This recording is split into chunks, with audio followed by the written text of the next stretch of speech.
आपने आज़ादी कहाँ कैसे आई, कितनी उसमें शहादत दी गई, उनकी बातें की हैं।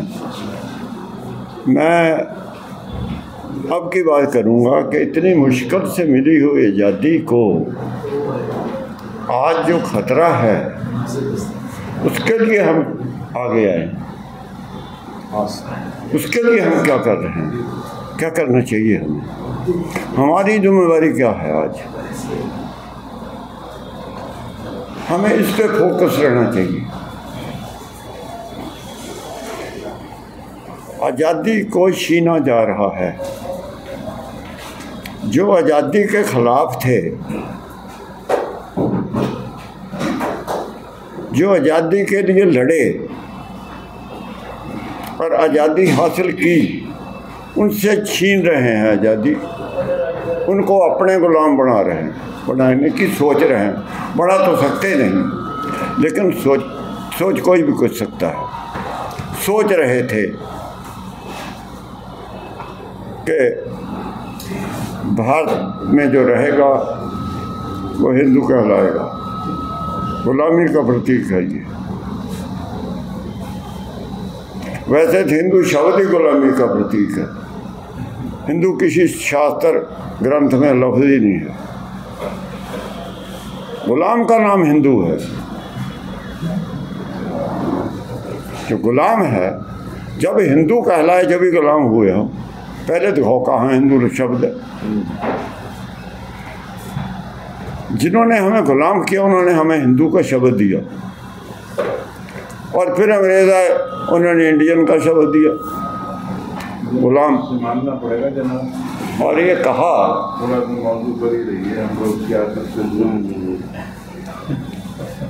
उन्होंने भी हमें अच्छा नहीं किया।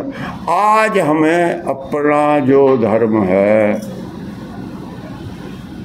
इसको हमने भूल गए थे, बिसार गए थे, तो हमारी दुर्गति हुई। हिंदू का मतलब ही है जिसने धर्म को छोड़ दिया हो। धर्म भ्रष्ट, दिशाहीन हो गया हो धर्म से। जो असली खुदा है उसे छोड़ के मूर्ति पूजक हो, आंखों से नजर आने वाले को खुदा मान लिया हो, जबकि खुदा को दिखाई नहीं देता। खुदा कभी विजिबल होता ही नहीं, भगवान विजिबल नहीं होता। जब हम उसे विजिबल मानते हैं तो हमने एक नकली खुदा बना दिया। आज़ादी की तहरीक पे थोड़ा सा, आज़ादी और गुलामी वही बात है। धर्म के बगैर गुलामी है, धर्म के बगैर एकता नहीं है। जहाँ एकता नहीं वहाँ गुलामी है। जिस मुल्क में, जिस घर में एकता चली गई वो घर आज भी गुलाम है, कल भी गुलाम है। जिन जिन धर्मों ने राज किया उनमें एकता थी, एकता हुई। जब एकता आती है, एकता में शक्ति होती है, तो एकता में ना किसी को, एकता वो चीज़ है ना किसी को दबा के रखता है ना किसी से वो दबता है। बराबर के रिश्ते होते हैं एकता के। यही धर्म है। धर्म क्या कहता है कि सभी हम खुदा की औलाद हैं, एक ही, तो बराबर हैं। जब इसको नहीं मानते, जब मसला पैदा होता है आज़ादी गुलामी का।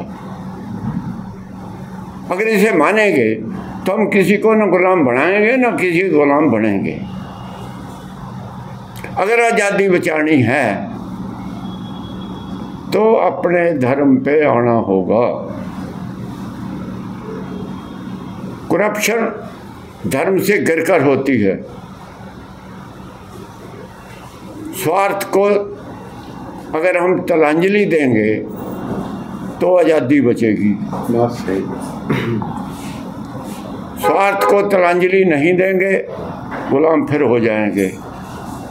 एक दूसरे के गुलाम है, हम में से डिक्टेटर हो जाता है और कोई बाहर से तो आता नहीं।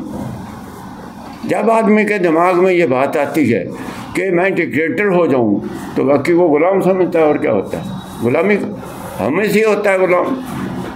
वो कब होता है? जब हमारी एकता भंग कर देता है। वो हमारी एकता जब भंग होती है, हम खुद भी सारे स्वार्थी हो जाते हैं, धर्म को तिलांजलि दे देते हैं, छोड़ देते हैं। तो कम से कम गरीब को धर्म नहीं छोड़ना चाहिए। रूलर तो धर्म छोड़ेगा, जो जिन पे रूल हो रहा है, अगर जब तक वो एक हैं, उन्हें कोई गुलाम नहीं बना सकता।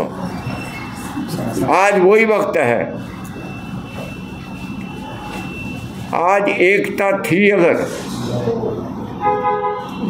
एक जगह जैसे वोट पड़ गए, तो आज हालत ये है कि जिनके दिमाग में था कि अब हमें कोई हिला नहीं सकता, हम गुलाम करेंगे सबको, उनके सपने नहीं चकनाचूर हो गए। तो एकता होनी, प्रेम होना जरूरी है। कल को शक्तिशाली अगर हो जाएं हम, इसका मतलब ये नहीं कि दूसरों को हम गुलाम बनाएं, ये तो पाप है। हम सबका भला करेंगे, भले अपना काम भला हो, भले अपना काम भला हो, लेकिन दूसरे का ज़्यादा करें, ये धर्म है। धन्यवाद। बहुत अच्छी बात कही आपने, धर्म के बारे में भी सारी अच्छी बातें आपने कही।